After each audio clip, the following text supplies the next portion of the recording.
Welcome back, and dear viewers, in coverage of the third edition of the Aswan Forum, we're glad to be joined over the phone by Ambassador Gamal Bayoumi, former assistant to the Foreign Minister. Good afternoon, Mr. Ambassador. Good afternoon. How are you?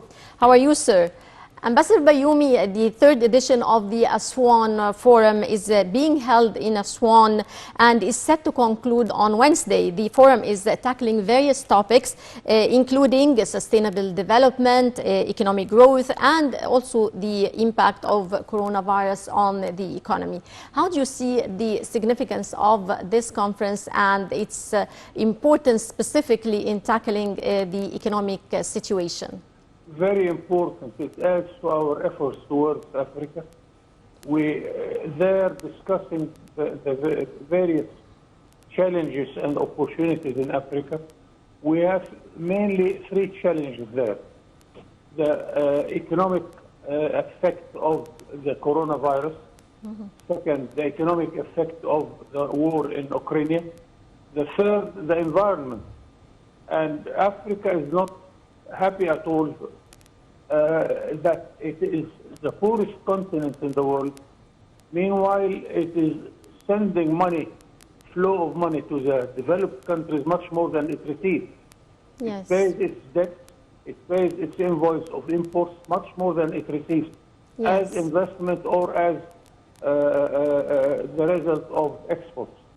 Although I believe that Africa has a lot of opportunities, but it needs also to do our homework, because Africa needs to develop many things there, such as bureaucracy, such as transport. We don't have good ways and means of transport, such as a banking system.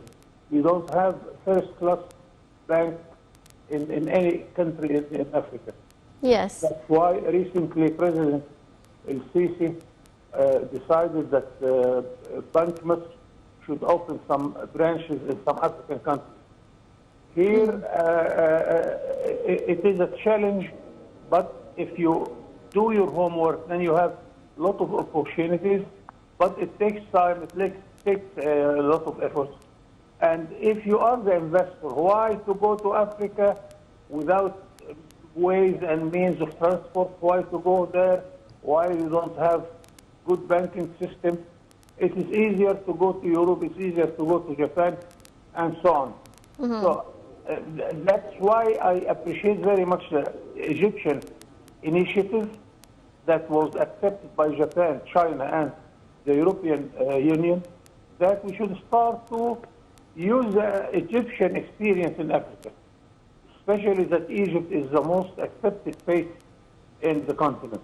Yes. With money coming from the donor countries, the highly developed countries in Africa, we can gain a lot, but it needs a lot of courage, a lot of efforts, a lot of headache, as a matter of fact, in order to do your homework. Right. Sir, the forum's third edition is organized to discuss a number of stressing issues, among which is also climate change and the upcoming COP27. Foreign Minister Sameh Shoukry said the upcoming COP27 will focus on green recovery and supporting Africa in overcoming climate impact. How do you see this? I see it a positive step to prepare for the coming conference in Sharm el-Sheikh in November. Yes. We hope that we can do something. Here also we are on the weaker side of the picture, because we do not add to the pollution at all. Yes. Africa is living in this same world, while China and the United States are the largest countries which are polluting our earth. The problem there that if you want to or to produce green industries, it costs money. Then the industry wouldn't accept to pay those costs.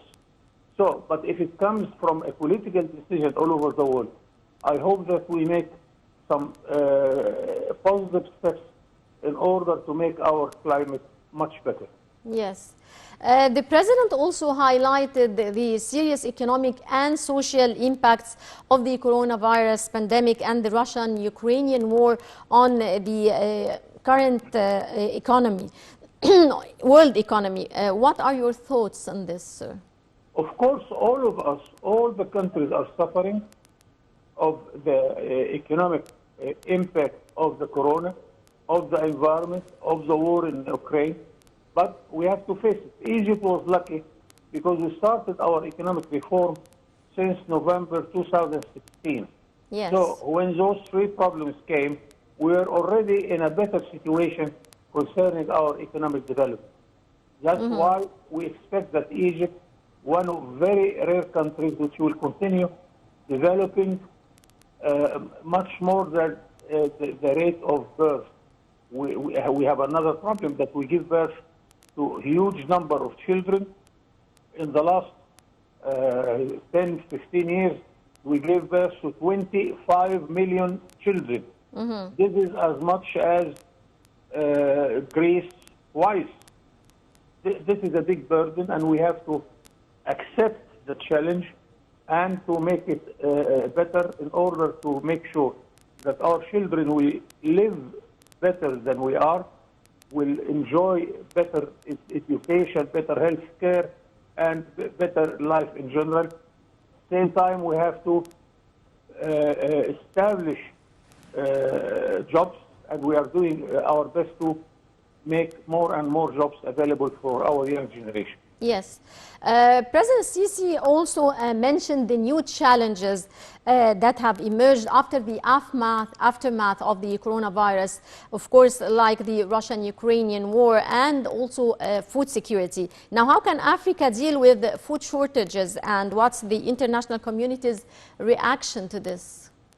This is something amazing because really the opportunity to produce food in Africa is huge. Yes. I was several times ambassador in Africa, and I was discussing how we can start agricultural products with the Egyptian experience, which is a very old experience concerning agriculture. Yes. And I have this program in my files. It is in the files of the Egyptian government. You need finance, you need political decision, you need many things to start such projects like that. Talking about the Africa Free Trade Agreement, and it will definitely facilitate trade among African countries. Now, how far has its policies been fully activated to make the best of it? This is a very important step because, as you well know, we started our trade liberalization since Gamal Abdel Nasser, 1970, when we joined the General Agreement on Tariffs and Trade, which is the World Trade Organization now. Then we made a free trade area within the Arab world, another free trade area with Europe. We have the 27 countries plus Egypt. And now we started by the COMESA, 21 countries of the East and South Africa. Yeah. Now, according to the initiative of Egypt in 2019, we started to include all the African nations in one big African free trade area. I hope this will be another dimension of our efforts, and I think now we are marketing for Egypt that it is a country, if you produce in Egypt any product, whether it's agriculture or industrial product, yes, then you can export it to a huge market of 2,000 million inhabitants. Yeah. 500 million in Europe, almost 500 million in the Arab world, and 1,200 million inhabitants in Africa.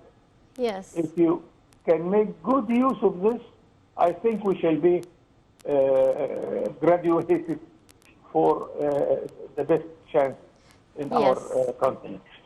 Right. Well, I would like to thank you very much, Ambassador Gamal Bayoumi, former assistant to the Foreign Minister. Many thanks for your insight. And dear viewers, with this we come to the end of this edition of Africa Today.